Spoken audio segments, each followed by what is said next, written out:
La plongée en haute profondeur. Du fait de la pression, les gaz normalement respirables, tels que le diazote et le dioxygène, deviennent toxiques. Pour pallier ces contraintes, deux solutions ont été élaborées. La première est de modifier les mélanges respiratoires. Et la seconde est la création d'un autre type de plongée, la plongée en saturation. Mais tout d'abord les mélanges.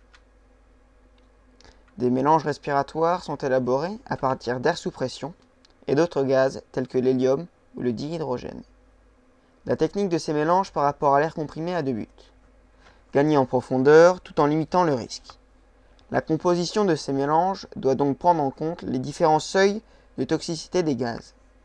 Je vous rappelle donc que l'hyperoxie apparaît à partir d'1,6 bar de pression partielle de dioxygène. Et une ivresse des profondeurs apparaît à 5,6 bars de pression partielle de diazote. Cependant, ils n'ont pas toutes les mêmes caractéristiques et les mêmes limites des profondeurs. C'est ainsi que le nitrox permet d'évoluer à une profondeur de l'ordre de moins 30 mètres à moins 40 mètres, le trimix moins 120 mètres et l'héliox moins 200 mètres. Le nitrox est un mélange binaire. Il est donc composé de deux gaz, le dioxygène et le diazote. Il est formé à partir d'air auquel a été ajouté du dioxygène. Le mélange est donc dit suroxygéné. Ainsi, le diazote est en moins grande quantité et le dioxygène est en plus grande quantité dans le nitrox par rapport à l'air ambiant. Ce mélange permet ainsi, du fait de sa composition, un risque de narcose moins élevé qu'avec un mélange à air comprimé et une diminution de la consommation et des paliers de décompression. Cependant, le risque d'hyperoxie est aussi augmenté, ce qui limite le mélange à des profondeurs entre moins 30 mètres et moins 40 mètres, en fonction de la composition du mélange. En effet, il existe différents types de nitrox possibles. Chaque plongeur adapte son mélange en fonction des objectifs de sa plongée. Par convention, ce mélange s'écrit avec le pourcentage en dioxygène sur le pourcentage en diazote. Par exemple, un nitrox 40-60 contient 40% de dioxygène et 60% de diazote.